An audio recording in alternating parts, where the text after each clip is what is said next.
Hey, what's going on, guys? It's Sam Kwak here, and welcome back to the 21 Days of Mental Detox Challenge. It is day 11, and here we are. We're going to talk about the topic of power of auto-suggestion. So for those who are brand new to the YouTube channel, and this is your first time subscribing, or this is the first time you ever watching, and you're wondering, who is this crazy Asian guy? So we decided to launch this series called 21 Days of Mental Detox Challenge in response to what we see a lot in social media these days. We see a lot of negativity. We see a lot of criticisms. We see a lot of hate. We see a lot of division happening, whether it's political, whether it's social.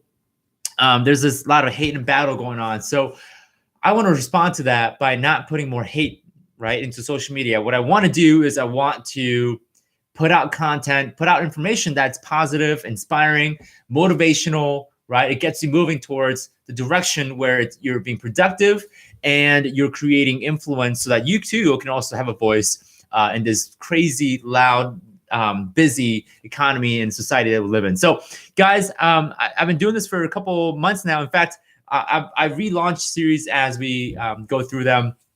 Usually what happens is I do the 21 days and I take a month break and I do another 21 days with a little bit of different twist. And this is my fourth iteration. So I've been doing this for a little bit. And today's topic is straight out of the book called Think and Grow Rich. Right. Some of you may have read it. If you guys are financial / personal development junkie that I am, right? If you guys are just like me, you guys probably read the book Think and Grow Rich by Napoleon Hill. But for those who have not read the book, this topic will more than likely will get you to wanting to read that book because it's such a powerful book, helping you explore beyond just yourself on how to develop wealth, and how to grow to be rich. Right. And I'm not just talking about rich in money, right? I'm talking about rich in friends, rich in relationships, rich in knowledge, and also rich in spirituality. So I think that's pretty important to cover all of that, because money in itself isn't, I don't think money in itself is what we're after. I think it's what money can get, right? The options that we can buy through money. So power of auto-suggestion, for those who don't know what that is, and if you guys know already, you guys know where I'm going with this. But the power of auto-suggestion is basically this. Right? Whatever you tell yourself, whatever you manifest in your mind, ultimately becomes who you are. Right? There's a book by James Allen by As a Man Thinketh. It's not that long of a book. It's really thin. And the idea of that book is basically what you hold in your mind, what you think is what you become. Right? And to share this story, to kind of share a fairly entertaining story. But it's a real story. It's not a fiction story. Back in Korean War, 1950s through 1953, you guys, for those who are history buffs, you guys know that North Korea and South Korea had a war. North Korea was backed by the Soviet Union, and South Korea was backed by the capitalist United States, right? And ultimately, the United States fought the war alongside of the South Koreans, seeking to repel the communism. And, of course, Soviet Union backing North Korea, they wanted to spread communism as much as possible. And part of the North Korean war propaganda tactic was whenever they captured a prisoner of war, right? I mean, during war, you capture some of the enemy forces and you pretty much put them as a prisoner. I almost imagine like a chess, right? You put your pieces on the side. That's what I imagine. But North Korea, what they did with their captured prisoner was rather interesting. They didn't torture the prisoners. I'm sure they've done some of that, but what they mainly focused on was indoctrinating the prisoners to think like a socialist communist. So what they did is they would capture these people, and they would, most of them will be U.S. forces, right? Americans. And what they would do is they'll make Americans and the captured prisoners write an essay, right? Write things down as to why socialism and communism is a good thing. And a lot of times, in the beginning, these U.S. forces are like, no, I don't want to write this. Screw that, right? And the ones that didn't want to write it, obviously, they got punished. They got tortured, right? All those things. And for those who have, written an essay about why communism is great, they were expected, all of them, to come up in front of everybody to read what they wrote, right? They were expected to go, like, whoever had the best essay, right, according to the commander of the prisoner camp, would award that individual, the prisoner, with a full day of break, right? They weren't forced to do, forced labors, or they had their like kind of, they were able to eat and enjoy freedom for a whole day, right? So obviously the reward was having a whole day of freedom. So a lot of these U.S. forces that were captured, they would write essays as to why communism is great, and they would do this like every single day for the whole entire year, right? These captured U.S. forces were writing essays about why communism is great. So all of them want the day of full break. They want the food. They want that taste of freedom, and they would they would do their best, like compliment communism as much as possible, right? And this became a huge issue in the 60s and 70s because a lot of these Korean War veterans who were captured would come back and they had these like pro-communistic thoughts, and like clearly they root for the United States, but when they came back, they're like, man, yeah, communism is great. Communism is awesome, right? Like we should all become communists. And that's one of the main issues. That was one of the main issues leading up to the 80s and 90s as well, because of these Korean War veterans that came back, like fully indoctrinated to think like a North Korean, right?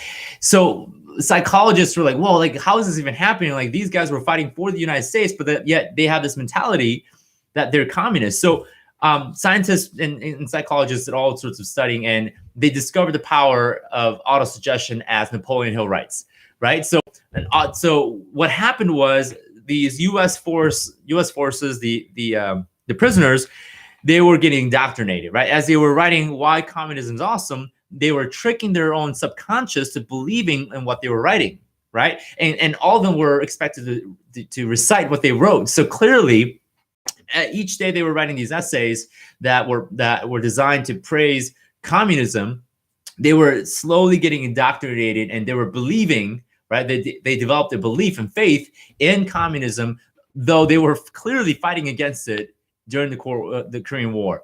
So, obviously there's a lesson in this. Like, how do we use this for positivity, right? We don't want to indoctrinate people to kill people or murder people. That would be an evil thing to do.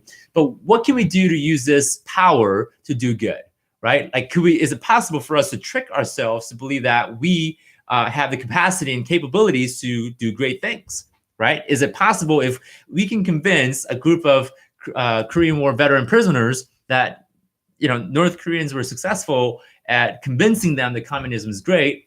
Is it also possible that we can also convince ourselves, right? Self-indoctrinate to believe that we can achieve and we have the ability to go out there and do some great things? And the answer is pretty clear. If you read the book, Think and Grow Rich, again, I recommend it. It's probably one of the best books that I've read.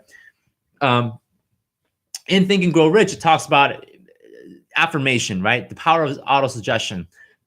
So here's something that you can take away from this. If you want to develop that belief, because ultimately every action that you take comes from a belief, right? The crazy terrorists in Middle East, they put on a suicide bomb vest because they have a belief. They believe that this is the right thing to do, that if they go kill themselves and blow a bunch of people up, that they can go to heaven, right? That's the belief that they have.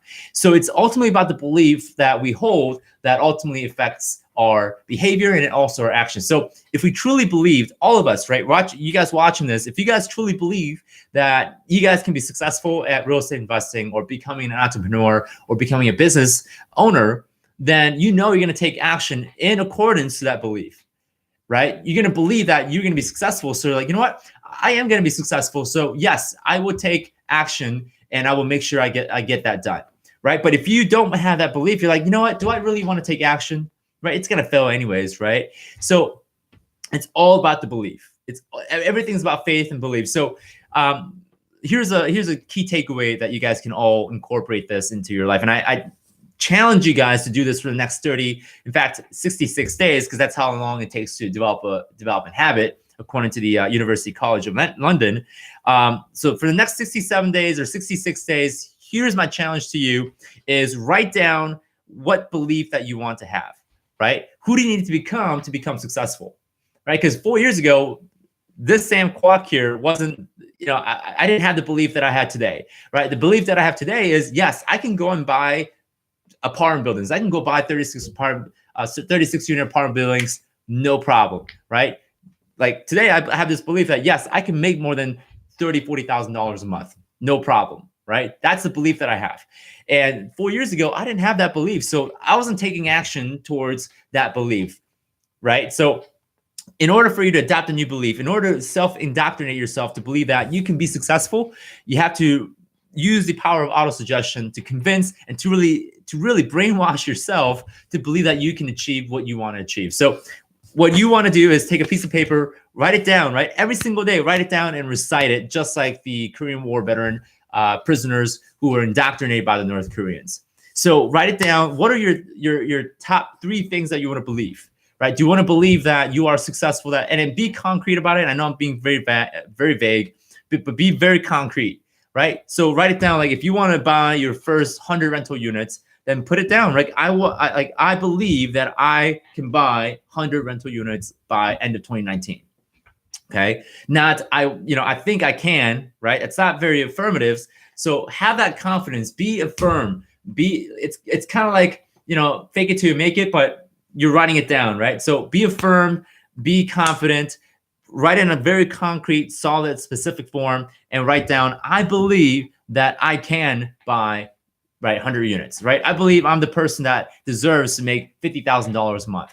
I believe that, insert, whatever you want to achieve. Okay, so you do that for the next 67 days. What's going to happen as you write it down and you recite it out loud, right? As you proclaim it, right, out into the ether of vibration, as Napoleon Hill says, you are going to create massive focus and attraction towards those things. So you're literally going to get success coming to you instead of you having to go to success, because you are now vibrating at the same frequency as what you are desiring. So my challenge to you guys, do that for the next 67 days.